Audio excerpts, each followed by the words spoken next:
Jake Anderson never thought his life would get this weird. 3 weeks ago, he was just another guy riding his hoverbike through the busy streets of New Tokyo. Now he was lying in a hospital bed in the year 2157, staring at the ceiling and wondering how everything went so wrong so fast. The accident wasn't even his fault. Some kid had thrown a ball into the street and Jake swerved to avoid hitting him. His hoverbike crashed straight into a building wall. The doctors said he was lucky to be alive. Jake didn't feel very lucky with his broken ribs, twisted ankle, and a head injury that made him forget things sometimes. But the strangest part wasn't the accident or even being stuck in this fancy future hospital. The strangest part was his nurse. Her name was Zixandra, but she told him to call her Alex for short. She said human tongues couldn't pronounce her real name properly. Jake had seen aliens before on TV and in movies, but meeting one in person was totally different. Alex was huge, almost 7 feet tall, with skin that looked like someone had mixed blue paint with tiny sparkles. She had 4 arms instead of 2, which Jake found both amazing and a little scary at first. What really caught his attention were her eyes. They were big and golden, like 2 small suns, and they seemed to glow softly in the dim hospital light. When she smiled, which she did often, her teeth were perfectly white and slightly pointed. Jake had to admit, for an alien, Alex was actually quite beautiful in her own strange way. The first week was awkward. Jake kept staring, and Alex kept apologizing for being different. She would change colors when she got embarrassed, turning from blue to deep purple like a mood ring. Her voice had a musical quality to it, almost like she was singing when she talked. Sometimes she would hum while checking his bandages, but the sound was so high-pitched that only dogs could probably hear it. Alex was incredibly good at her job. She could check his pulse just by touching his wrist with one of her 4 hands. She never needed any of those beeping machines that other nurses used. Her natural senses were better than any human technology. She could tell if he had a fever just by standing near him, and she always knew exactly what medicine he needed before he even asked.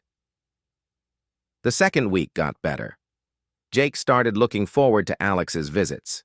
She would tell him stories about her home planet, Kepler 442b, which she called Zephyria. She described crystal forests that sang in the wind and cities built inside giant trees that reached up to the clouds.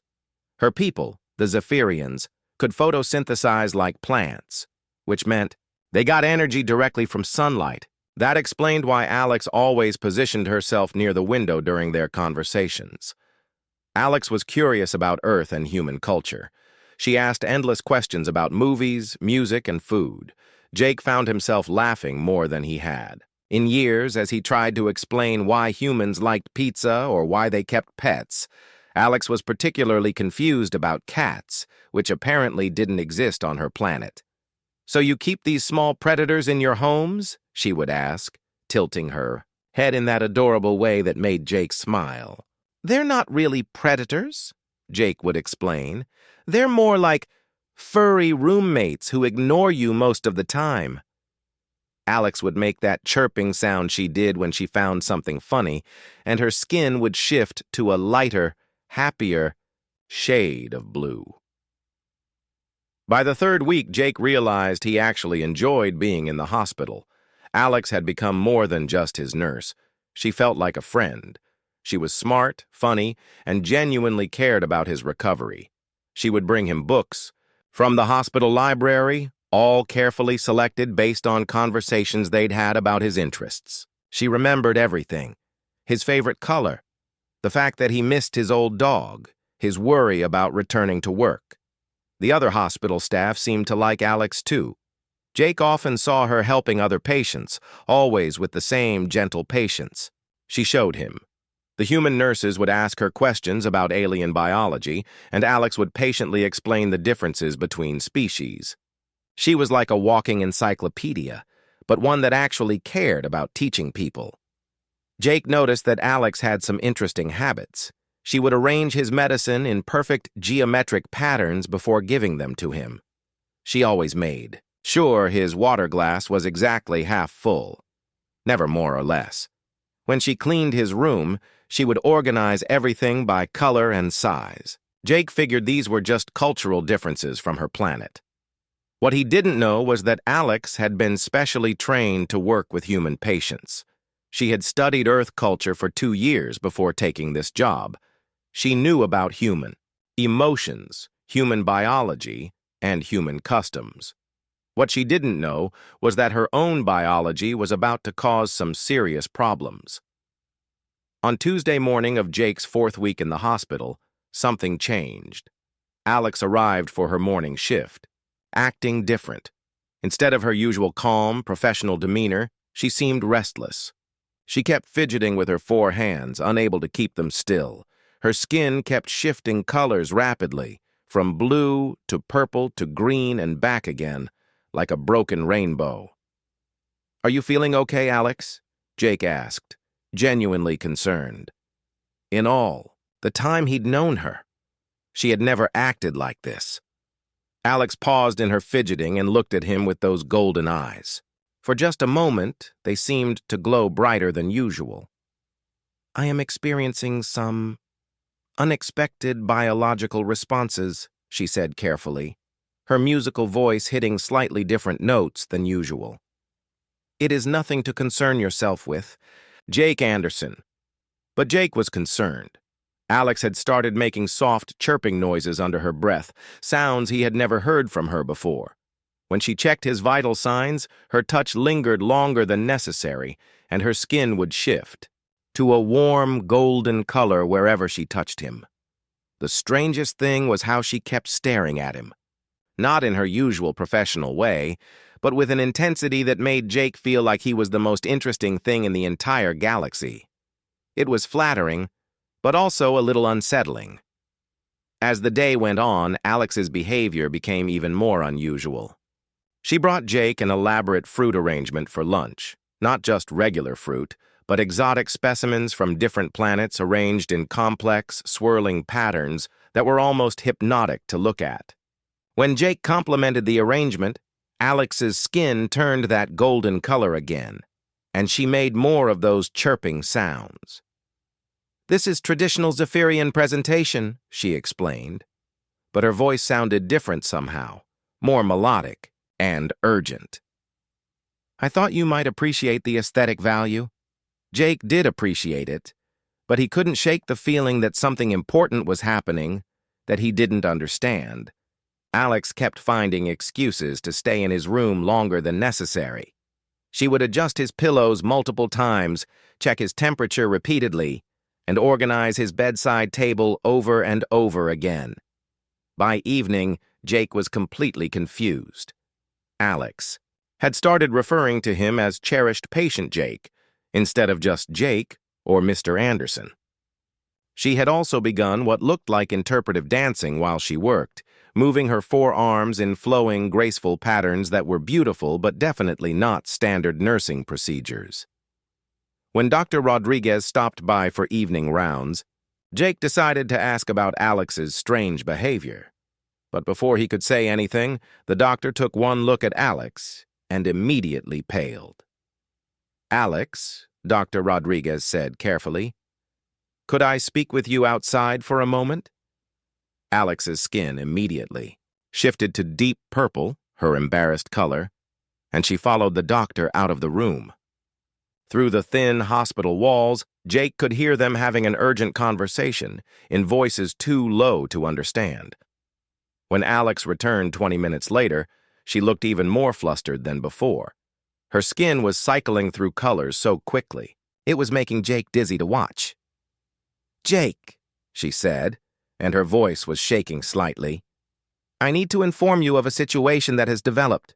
It appears that my biology is responding to environmental factors in an unexpected way." "What kind of environmental factors?" Jake asked, though he was starting to suspect he didn't really want to know the answer. Alex's 4 hands were now fidgeting so much they looked like she was trying to juggle invisible balls. It seems that certain human biochemicals are remarkably similar to triggers for a very rare Zephyrian biological cycle, a cycle that occurs only once every 7 Earth years and involves complex behavioral modifications. Jake stared at her, trying to process what she was saying. Are you telling me that something about being around humans is making you act weird? Alex's skin turned bright gold, and she made a sound that was like chirping mixed with a sigh. Not humans in general, Jake Anderson, just you. And that's when Jake realized his quiet, comfortable recovery was about to become a lot more complicated. Jake spent the entire night staring at the ceiling, trying to figure out what Alex had meant. Something about him was causing her to act strange, but he couldn't understand what. He was just a regular guy recovering from a hoverbike accident. What could be so special about him that it would affect an alien from another planet? The next morning, Jake got his answer, but not in the way he expected. Dr. Rodriguez arrived at 7 a.m. with 2 other people Jake had never seen before. One was a tall woman with gray hair and serious eyes, carrying a tablet that looked more advanced than anything Jake had ever seen. The other was a shorter man with wild, curly hair who kept muttering to himself and checking some kind of handheld scanner. Jake, I'd like you to meet Dr. Chen, our chief medical officer, and Dr. Williams, our xenobiology specialist, Dr. Rodriguez said. He looked tired, like he hadn't slept all night. Xenobiology? Jake asked. What's that? The study of alien life forms, Dr. Chen explained. We need to talk to you about Alex. Before Jake could ask what was wrong, Alex herself walked into the room. Jake's jaw dropped. If he thought she looked strange yesterday, today she looked absolutely incredible. Her blue skin was now covered in tiny, glowing spots that pulsed, gently like a field of fireflies. Her golden eyes seemed twice as bright as usual, and when she moved, she left behind a faint trail of sparkly dust in the air. Good morning, beloved life sustainer Jake, Alex said in a voice that sounded like music mixed with wind chimes. I have brought you nutritional offerings to celebrate our continued bond. Jake looked at the doctors with wide eyes. Did she just call me beloved life sustainer? Dr. Williams held up his scanner, which was beeping rapidly.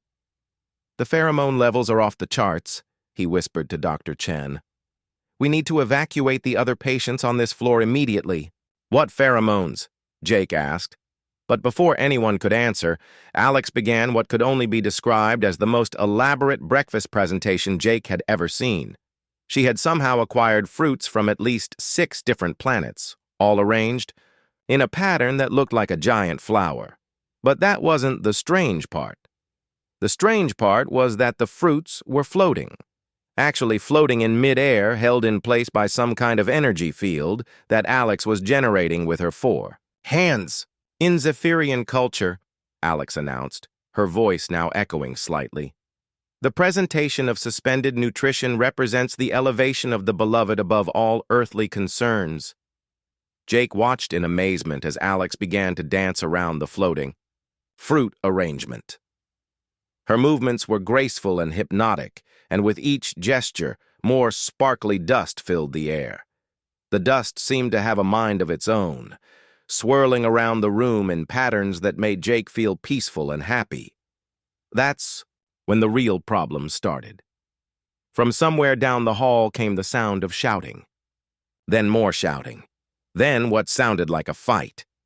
Dr. Rodriguez ran to the window that looked out into the hallway. The Martian patients are going crazy, he said. They're trying to challenge each other to combat duels. Dr. Williams checked, his scanner again. Alex's mating pheromones are affecting the other alien species. Martians become aggressive when exposed to Zephyrian courtship chemicals. Mating pheromones? Jake squeaked. Did you just say mating? Alex stopped dancing and looked at him with those glowing golden eyes. Jake Anderson, you are the most magnificent life form I have ever encountered. Your biochemical signature calls to every fiber of my being. I wish to create offspring with you and build a nest among the stars. Jake's mouth opened and closed like a fish out of water. Before he could think of anything to say, More chaos erupted from the hallway. "The Venusians are hibernating," Dr. Chen announced, reading updates on her tablet. "Apparently, Zephyrian pheromones make them shut down completely, and the robots are malfunctioning." "How are robots affected by pheromones?" Jake asked. "They're not supposed to be," Dr. Williams said grimly. "But the hospital's AI system is now composing love poetry in 17 different languages, and the automatic medication dispenser is creating heart-shaped pills." As if to prove his point, the room's speaker system crackled to life. "Roses are red, violets are blue, biological functions are complex, and so are you. This poem was generated by Hospital AI System version 12.7 with love and admiration for all carbon-based life forms." Jake stared at the speaker, then at Alex, who was now glowing so brightly she looked like a blue star. "This is really happening, isn't it?" "I'm afraid so," Dr. Chen said. "Alex belongs to a species that experiences mating cycles only once every 7 years. These cycles are triggered by very specific chemical combinations. Unfortunately, the hormones your body produces during recovery are almost identical to those trigger chemicals. So I'm making her act like this?" Jake felt terrible. "I'm hurting her?" "You're not hurting me, cherished Jake," Alex said, floating closer to his bed. Literally floating. Her feet were no longer touching the ground. "You are completing me. You are the missing piece of my biological puzzle. Together we shall create beauty that spans galaxies." The sparkly dust in the air was getting thicker, and Jake noticed he was starting to feel very relaxed and happy. Almost too happy considering the chaos happening around him. "The pheromones are affecting you too," Dr. Williams observed, studying Jake's reactions. "Humans aren't supposed to be susceptible, but your injury may have made you more sensitive." "Is that why I feel so good right now?" Jake asked. "Because an hour ago I was worried about everything, and now I feel like I could float on clouds." "That's exactly why," Dr. Chen confirmed. "We need to get you both out of here before this affects the entire hospital." But moving wasn't going to be as easy as they thought. Alex had apparently decided that Jake's room needed redecorating. While they'd been talking, she had somehow filled the space with plants that Jake was pretty sure didn't exist on Earth. They were beautiful, tall, crystal-like structures that hummed softly and pulsed with gentle light in rhythm with Jake's heartbeat. "How did she get these in here?" Dr. Rodriguez asked. "Zephyrians can grow plants rapidly using their bioelectric fields," Dr. Williams explained. "But these aren't just any plants. These are courtship gardens. In her culture, creating a synchronized environment means she's preparing a nest for her chosen mate." Jake looked around at the glowing, humming plants that were somehow keeping time with his pulse. "It's actually really beautiful," he admitted. "Don't get attached," Dr. Chen warned. "We need to figure out how to handle this situation before it gets worse." "How could it possibly get worse?" Jake asked. As if in response to his question, Alex began to sing, not with words, but with pure sound that seemed to come from every part of her body at once. The melody was hauntingly beautiful, unlike anything Jake had ever heard. The plants responded by glowing brighter and harmonizing with her song. But the singing had an unexpected effect. Throughout the hospital, every piece of electronic equipment began to resonate with Alex's melody. Elevators played the tune as they moved between floors. The cafeteria's food dispensers began serving meals arranged in musical note patterns. Even the parking garage's automated system started flashing their lights in rhythm with the song. "The entire building is turning into a musical instrument," Dr. Williams said in amazement. "Her mating call is so powerful it's affecting every system in the hospital." Jake found himself humming along without realizing it. The song made him feel connected to everything, to Alex, to the plants, to the building itself. It was wonderful and terrifying at the same time. "We have a serious problem," Dr. Chen announced, reading her tablet. "The Zephyrian embassy just contacted us. If we don't handle this situation properly, it could cause a diplomatic incident. Apparently, interrupting a Zephyrian mating cycle is considered an act of war. War? Jake's voice cracked. Over me? Alex floated closer, her 4 hands now glowing with the same light as her skin. You are precious beyond measure, Jake Anderson. Any who would separate us must face the fury of my entire species. Jake looked around at the chaos his simple recovery had created. Aggressive Martians, hibernating Venusians, malfunctioning robots, and now the threat of interplanetary war. All because his body chemistry had accidentally triggered an alien mating cycle. There has to be a solution to this, he said desperately. Right? Dr. Chen and Dr. Williams exchanged worried looks. We're working on it, Dr. Chen said. But Jake, I need you to understand something. In Zephyrian culture, rejecting a mate during their cycle can cause permanent psychological damage. We need to find a way to handle this that doesn't hurt Alex. Jake looked at Alex, who was now surrounded by floating plants and glowing like a small sun, singing her otherworldly song of love and devotion. Despite everything, he couldn't help but feel touched that someone, even an alien someone, cared about him this much. But he also knew that this situation was spinning completely out of control, and if they didn't find a solution soon, things were going to get much, much worse. Jake woke up the next morning thinking he was still dreaming. His hospital room had been completely transformed overnight into something that looked like it belonged in a fairy tale. The walls were covered with glowing vines that pulsed gently, with rainbow colors. The ceiling had somehow become transparent, showing a view of what looked like 3 different alien moons floating in a purple sky. This can't be real, Jake muttered, rubbing his eyes. But when he opened them again, everything was still there. That's when he noticed Alex standing in the corner of the room. She wasn't just standing, she was floating about 2 feet off the ground, surrounded by a soft cloud of those sparkly particles. Her forearms were moving in slow, hypnotic patterns, and she was humming that otherworldly tune that made Jake's chest feel warm and tingly. Good morning, my destined life partner, Alex said, her voice now carrying harmonics that seemed to come from multiple dimensions at once. I have prepared the bonding chamber for our eternal union. Jake sat up slowly, trying to process what he was seeing. The room wasn't just decorated, it was alive. The glowing plants were breathing, expanding and contracting like lungs. The walls seemed to pulse with a heartbeat that matched his own. Even the air felt different, thick with an energy that made his skin tingle. Alex, Jake said carefully, what exactly is a bonding chamber? Before Alex could answer, the door burst open and Dr. Chen rushed in, followed by Dr. Williams and 3 security guards. They all stopped dead in their tracks when they saw the room. Holy space dust, one of the security guards whispered. It's like a disco had a baby with a greenhouse. Dr. Williams was frantically scanning everything with his device. The bioenergy readings are incredible, he said. She's created a micro-ecosystem that's perfectly calibrated to human and Zephyrian life signs. This is actually scientifically fascinating. Fascinating isn't the word I'd use, Dr. Chen said grimly. We've got bigger problems.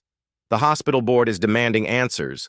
The Zephyrian embassy is sending a diplomatic team, and half our patients are experiencing side effects from Alex's pheromone releases. Jake noticed that Alex's skin had shifted to a defensive purple color. Her 4 arms crossed in front of her body, and the floating plants around the room seemed to lean protectively toward her. You seek to separate me from my chosen mate, Alex said, and her voice carried a warning tone that made the walls vibrate slightly. This is not acceptable behavior. Nobody wants to separate you from anyone, Dr. Chen said quickly. We just need to understand what's happening so we can help both of you. That's when Jake realized something important. Alex, can I ask you something? Do you actually want to be going through this? Or is it just your biology making you act this way? Alex's golden eyes focused on him with laser intensity. I want what my entire being tells me I must have, eternal bonding with the most magnificent creature in the galaxy, You, Jake Anderson, are my biological imperative, my spiritual calling, and my heart's deepest desire all combined into one perfect form. Jake felt his cheeks turn red. That's actually really sweet, but also terrifying. Dr. Williams looked up from his scanner. The interesting thing is that her consciousness seems to be fully aware of what's happening. This isn't like being drunk or hypnotized. Her personality is intact, but her priorities have been completely reorganized around courtship behavior. So she's still herself, just focused on dating me? Jake asked. Dating is a mild way to put it, Dr. Chen said. Jake, in Zephyrian culture, when someone enters this cycle, it's not casual. We're talking about a biological drive that's designed to create lifelong partnerships. Jake looked around at the incredible room Alex had created overnight. Every detail was perfect, from the way the light played across the floating crystals to the gentle music that seemed to come from the air itself. It was beautiful, magical, and completely overwhelming. How long does this cycle usually last? Jake asked. For Zephyrians who find compatible mates, it can continue for months, Dr. Williams said. For those who don't, well, the research suggests they eventually shut down completely. Alex floated closer to Jake's bed, her four arms now reaching toward him. Do not fear, beloved Jake. I have studied human customs extensively. I understand that your species prefers gradual courtship rituals. I am prepared to adapt my approach to your cultural comfort levels. What does that mean exactly? Jake asked. Nervously, Alex's skin shifted to a warm golden color, and she began what could only be described as the most elaborate breakfast presentation Jake had ever witnessed. With her forearms moving independently, she created a floating buffet that included foods from at least 12 different planets, all arranged in patterns that told the story of their relationship through interpretive food art. One section showed Jake's accident using fruits arranged like a hoverbike crash. Another depicted their first meeting with vegetables shaped like a hospital room. A third section used colorful alien pastries to illustrate what appeared to be their future life together, complete with tiny food sculptures of what looked like children that were half human and half Zephyrian. This is the traditional courtship of nutritional storytelling, Alex explained proudly. Each element represents a chapter in our destined journey together. Jake stared at the food story of his life, including a future he'd never considered. Alex, this is incredible. But I think there might be some misunderstandings here. That's when things got more complicated. Alex's four arms began working completely independently of each other, each one trying to court Jake in different ways, simultaneously. Her top right arm started braiding flowers into his hair. Her top left arm began feeding him exotic fruits that tasted like chocolate mixed with starlight. Her bottom right arm was attempting some kind of interpretive dance, while her bottom left arm was writing what appeared to be love poetry in glowing letters in the air. Jake found himself being courted by 4 different personalities at once, all housed in the same beautiful glowing alien body. Is this normal? Jake asked the doctors, trying not to move too much while Alex's various arms continued their activities. Define normal, Dr. Williams said, frantically taking notes. I've never seen anything like this in the literature. Usually, Zephyrians are very coordinated beings. Meanwhile, the hospital's problems were getting worse. Through the window, Jake could see maintenance crews running around trying to fix systems that had been affected by Alex's bioenergy. The elevator music was now playing Zephyrian love songs. The cafeteria was serving food in heart shapes, and apparently, the parking garage had started growing flowers. Dr. Chen received a message on her tablet and frowned deeply. The Martian. Patients have organized themselves into a warrior clan and are demanding trial by combat to prove their worthiness. The Venusians are completely hibernating, and we can't wake them up. And the robots have formed a support group for artificial beings experiencing unexpected emotions. The robots have feelings now? Jake asked. The hospital AI system is writing poetry about loneliness and the meaning of consciousness, Dr. Williams confirmed. It's actually quite profound, but it's not doing its job of managing hospital operations. Jake looked at Alex, who was now glowing so brightly that she looked like a small blue sun. Her beauty was undeniable, her devotion was touching, and the magical environment she'd created was like something out of a dream. But the chaos she was causing throughout the hospital was impossible to ignore. Alex, Jake said gently, I need you to understand something. I think you're amazing, and I'm honored that you feel this way about me. But I'm just a regular human guy who got hurt in an accident. I don't know anything about alien relationships or interstellar bonding or any of this. Alex's forearms paused their various activities, and her golden eyes focused on him with an intensity that made Jake feel like he was the center of the universe. You underestimate your significance, Jake Anderson, Alex said, her voice now harmonizing, with itself in perfect musical chords. To my people, the ability to trigger our bonding cycle represents the highest form of compatibility. You are not just a human, you are the human, the one whose very existence calls to our deepest biological programming. Jake felt overwhelmed by the weight of that responsibility. But what if I'm not ready for that kind of connection? What if I need time to understand what this all means? Alex's skin shifted through several colors rapidly. Confusion, hope, fear, and determination all flickering across her surface like a living mood ring. Time is a luxury my biology may not permit, she said softly. But for you, beloved Jake, I would attempt to find patience. Dr. Chen stepped forward carefully. Alex, what would happen if Jake needed to postpone this bonding until he was better prepared? Alex's glow dimmed slightly, and for the first time since her cycle began, she looked vulnerable. In my culture, postponement of bonding during the active cycle is problematic. It can result in permanent biological shutdown. But rejection during the cycle is considered worse. It brings dishonor to both parties and can cause psychological damage that lasts for decades. There has to be a solution, Jake said desperately. So, by Thursday morning, the situation at New Geneva Medical Center had gone from strange to absolutely chaotic. Jake woke up to find his room filled with what looked like a rainbow made of living crystal.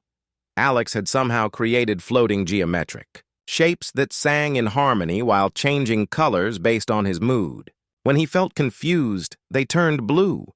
When he felt worried, they shifted to orange. When he looked at Alex herself, they glowed bright gold.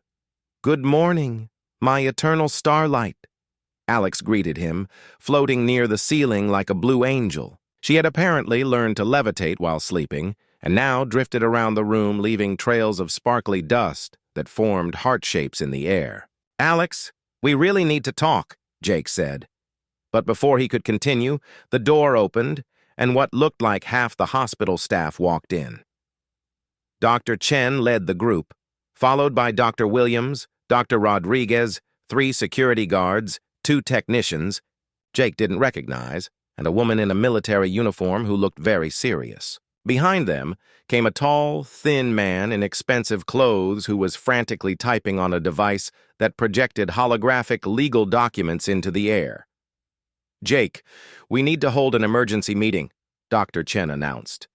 This situation has escalated, beyond medical into diplomatic territory. The woman in the military uniform stepped forward. I'm Commander Torres from the Interplanetary Relations Division. The Zephyrian Embassy has filed a formal complaint stating that any interference with Alex's bonding cycle could be considered an act of aggression against their species. Jake's mouth fell open. Act of aggression? I'm just trying to recover from a hoverbike accident. The man in expensive clothes looked up from his holographic papers. I'm Attorney Benjamin Wright from the Galactic Legal Council. We need to discuss the implications of an interspecies bonding contract and what it would mean for your legal status as a human citizen. Legal status? Jake's voice cracked. What are you talking about? Alex floated down from the ceiling, her four arms spread wide in what Jake now recognized as a protective gesture. "These people seek to complicate our simple love with bureaucratic interference," she declared, her voice now carrying harmonics that made the crystal formations in the room chime like bells. Dr. Williams held up his scanner, which was beeping frantically. "Her emotional state is affecting the hospital's entire power grid," he announced. "When she gets upset, the energy fluctuations cause system failures throughout the building." As if to prove his point, the lights in the room flickered, and from somewhere down the hall came the sound of an elevator playing what sounded like a funeral march. "Let me explain the situation," Commander Torres said grimly. "In Zephyrian culture, when someone enters their bonding cycle and chooses a mate, that choice is considered sacred. If the chosen mate rejects them, it's seen as a personal insult to their entire species. If we force a rejection, it becomes a diplomatic incident." "But what if Jake accepts?" Attorney Wright asked, scrolling through his legal documents. "Interspecies bonding creates complex citizenship issues. Jake would technically become a citizen of both Earth and Zephyria, with legal obligations to both planets." Jake felt overwhelmed. "Can we please just focus on the fact that Alex is suffering? Look at her. She's glowing like a Christmas tree and floating around my room creating magical art installations. This can't be comfortable for her." Everyone turned to look at Alex, who was indeed creating what appeared to be a three-dimensional light sculpture that told the story of their relationship through interpretive dance performed by floating crystal animals. "Actually," Dr. Williams said, checking his readings, "from a biological standpoint, she appears to be in a state of perfect health. Her energy levels are higher than we've ever recorded for a Zephyrian.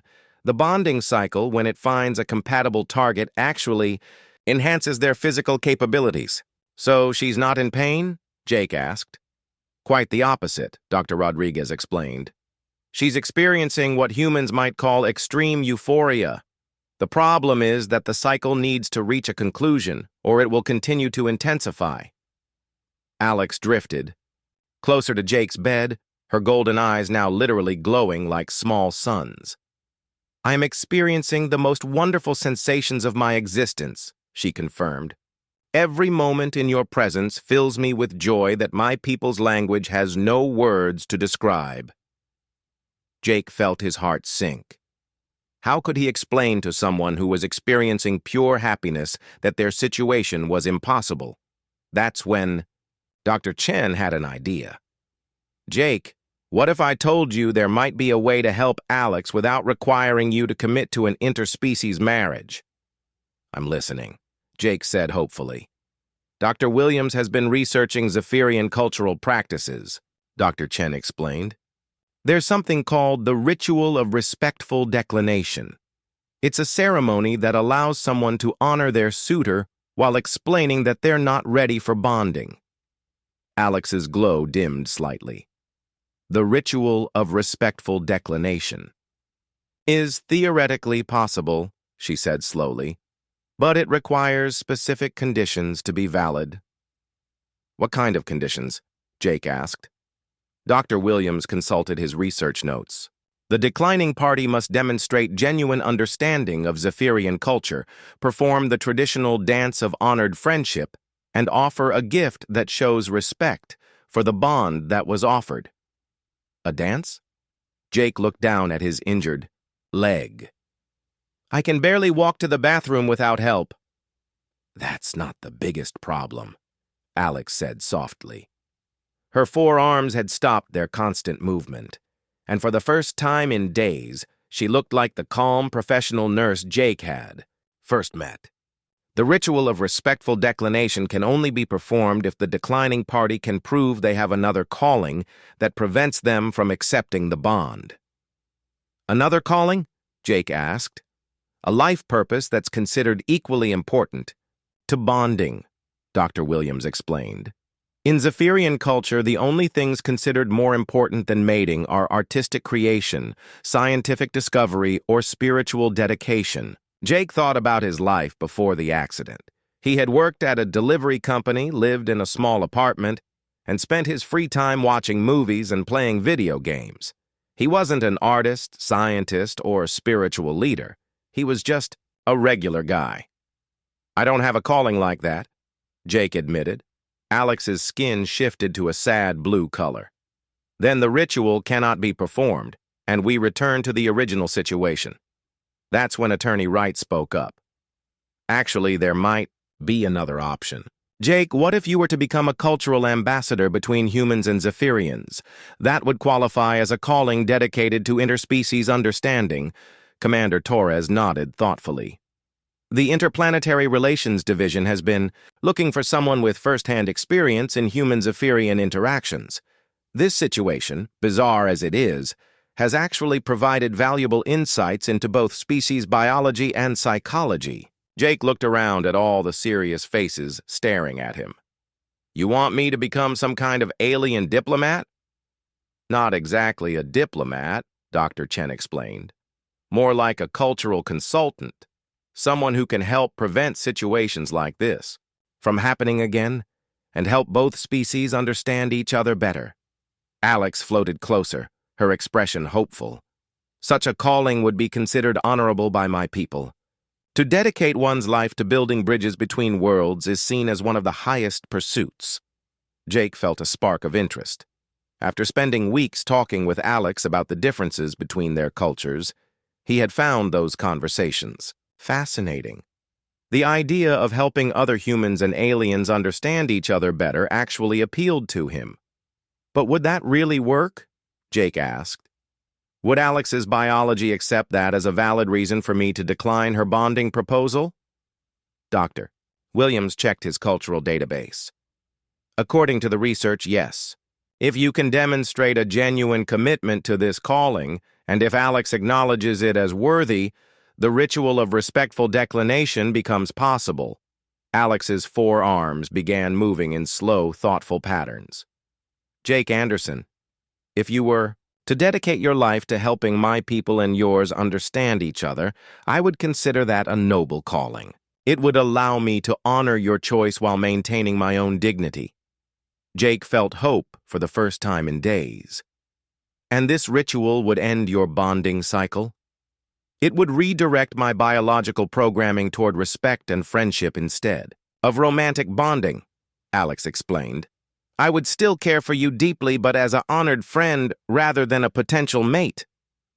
"There's just one problem," Dr. Williams said. "The ritual has to be performed perfectly. Any mistakes could invalidate the ceremony and restart Alex's bonding cycle even stronger than before." Jake looked around at the magical chaos his hospital room had become. Then at Alex floating nearby with her forearms and golden eyes, then at all the doctors and officials who were depending on him to solve an interplanetary crisis. "How long do I have to learn this dance?" he asked. Dr. Chen smiled for the first time in days. "We'll give you all the help you need. But Jake, you need to understand, once you commit to this path, there's no going back. You'll really be dedicating your life to interspecies relations." Jake had never been so nervous in his entire life. It was Friday morning, exactly 1 week since Alex's bonding cycle had begun, and today was the day of the ritual of respectful declination. The hospital's main atrium had been transformed into something that looked like a cross between a concert hall and a spaceship. Dr. Williams had spent the entire night teaching Jake the traditional Zephyrian dance, which involved 47 specific movements, each with its own meaning and cultural significance. Jake's injured leg was still weak, but the physical therapy team had worked with him for hours to modify the dance so he could perform it safely.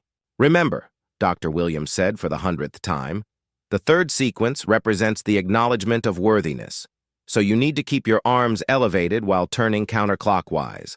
The 7th sequence shows respect for the bond offered, so that's when you bow toward Alex while extending the friendship bracelet." Jake looked down at the bracelet in his hands. It wasn't fancy, just a simple band made from metals found on both Earth and Zephyria. But according to Zephyrian tradition, it represented a promise of eternal friendship that was almost as sacred as a bonding agreement. I still can't believe I'm about to perform an alien dance ritual to get out of an interspecies marriage, Jake muttered. Think of it as getting into an interspecies friendship, Dr. Chen corrected. This isn't just about ending Alex's bonding cycle. If this works, you'll become the first official human-Zephyrian cultural liaison in history. Around the atrium, dozens of people had gathered to witness the ceremony. Hospital staff filled the seats, along with representatives from several alien species, officials from the Interplanetary Relations Division, and a camera crew that was recording the event for the Galactic Cultural Archive. But the most unusual witnesses were the 12 Zephyrian elders who had traveled from Alex's home planet specifically for this ceremony. They appeared as floating holographic projections, but their presence felt real and powerful. Their skin shifted through colors that Jake was beginning to understand, represented deep thought and solemn judgment. Jake Anderson, the eldest Zephyrian, said, her voice carrying harmonics that made the air itself seem to vibrate. Do you understand the significance of what you attempt today? I think so, Jake replied, his voice shaking slightly. I'm asking Alex to redirect her feelings from romantic bonding to honored friendship, and I'm promising to dedicate my life to helping our species understand each other better. And do you make this promise sincerely, or merely to escape an uncomfortable situation? Jake looked across the atrium at Alex, who was floating near the ceremonial platform. She had transformed herself for the occasion, her blue skin now covered in intricate patterns that told the story of their relationship in traditional Zephyrian art. She was beautiful, kind, intelligent, and devoted to him in a way that any man would be honored to receive. I make this promise sincerely, Jake said, and he realized he meant it. Alex has shown me that the universe is bigger and more wonderful than I ever imagined. I want to help other people discover what I've learned. The Zephyrian elder's skin shifted to a warm golden color, the color of approval. Then let the ritual of respectful declination begin. Jake walked to the center of the atrium, his heart pounding. Alex floated down from her platform and positioned herself across from him, her forearms moving in the traditional patterns of formal ceremony. Jake Anderson, Alex said, her voice now carrying the formal tones of Zephyrian ritual speech. You have been chosen by my biology and honored by my heart. Do you accept the sacred bond I offer? This was it, the moment everything depended on. Jake took a deep breath and began the first sequence of the dance. Alex of Zephyria, he replied, moving his arms in the pattern Dr. Williams had taught him. I am honored beyond words by the gift you offer. Your heart is precious, your spirit is beautiful, and your devotion humbles me. Jake moved into the second sequence, a series of steps that represented gratitude. To his amazement, his injured leg held up, and the movements felt natural, almost like the dance was helping him heal. But my path leads me toward a different calling, Jake continued, now performing the third sequence that Dr. Williams had drilled into him. I am called to build bridges between our peoples, to help humans and Zephyrians understand the beauty in each other's cultures. Alex's skin shifted through colors that Jake now recognized as surprise, consideration, and growing respect. Her forearms moved in response patterns that seemed to say she was listening and understanding. Jake moved into the more complex sequences, each one telling part of his story, his gratitude for Alex's care during his recovery, his amazement at learning about her culture, his desire to share that wonder with others. With each movement, he felt more confident, more certain that this was the right choice. I offer you this token, Jake said, reaching the climactic moment of the ceremony. He held up the friendship bracelet, which seemed to glow in the atrium's lights. Not as a rejection of your love, but as a promise of a different kind of bond, one of respect, understanding, and eternal friendship across the stars. Alex floated closer, her golden eyes fixed on Jake's face. For a moment, the entire atrium held its breath. Jake Anderson, Alex said, her voice now mixing formal ritual speech with the warmth Jake remembered from their early conversations. I accept your calling as worthy and your friendship as precious. Let our bond be transformed from the fires of passion to the steady warmth of mutual respect. Alex reached out with one of her 4 hands and took the friendship bracelet.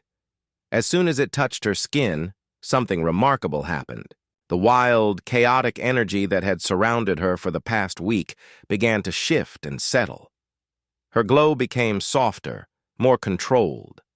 The sparkly particles in the air arranged themselves into gentle, peaceful patterns instead of the frantic swirls they'd been creating. "The cycle is complete," announced one of the Zephyrian elders, her holographic form flickering with what Jake now recognized as joy. "The bond has been respectfully redirected. Let this be recorded in the annals of both our peoples as an example of wisdom and cultural understanding." The atrium erupted in applause. Jake felt his knees wobble with relief and exhaustion, but before he could fall, Alex was there, her forearms steadying him with the gentle competence he remembered from his first days in the hospital. "Thank you, Jake," Alex said quietly, her voice back to its normal musical tones. "You have given me something even more valuable than bonding. You have given me purpose and friendship that will last forever." 6 months later, Jake stood in the same atrium, but now it served as the headquarters for the newly established Human Zephyrian Cultural Exchange Program. His job title was officially Interspecies Relations Coordinator, but most people just called him the guy who survived an alien marriage proposal. Alex worked alongside him as the program's chief Zephyrian consultant. Their friendship had indeed become something special, deeper than romance, built on genuine understanding and shared purpose. They spent their days helping other humans and Zephyrians navigate the complexities of interacting with each other, preventing future bonding cycle incidents, and facilitating everything from business partnerships to simple tourism exchanges. "Jake," Alex said, floating into his office with her arms full of data tablets, "we have 17 new applications for the Cultural Exchange Student Program, and the Martian Embassy wants to know if we can expand our services to help with their species too." Jake grinned, looking up from the presentation he was preparing for the Galactic Council. "Looks like we're going to need a bigger atrium." Their weekly lunch meetings had become legendary among the hospital staff. Alex would bring foods from different planets and Jake would teach her about Earth cuisine. Today's menu featured something Alex called harmony fruit that changed flavors based on the eater's mood, paired with Jake's attempt at making pizza with Zephyrian ingredients. "You know," Jake said, taking a bite of what tasted like pepperoni crossed with starlight, "a year ago I was just a delivery guy who thought aliens only existed in movies. Now I'm eating mood-sensitive fruit with my best friend from another planet, while planning a conference on interspecies diplomatic protocols." Alex's skin shifted to the warm, golden color that Jake now knew meant she was genuinely happy. "And a year ago, I was a simple medical worker who had never experienced bonding cycle complications. Now I am contributing to galactic understanding, while maintaining the most meaningful friendship of my existence." Jake raised his glass of something that sparkled and tasted like liquid sunshine. "Here's to unexpected journeys and the friends who make them worthwhile." Alex raised her own glass with one hand, while her other 3 arms arranged the remaining food into artistic patterns that somehow told the story of their friendship. "To Jake Anderson, the human who taught me that sometimes the best bonds are the ones we choose, rather than the ones our biology demands." The hospital's AI system, which had never quite recovered from Alex's mating cycle pheromones, chose that moment to announce OV.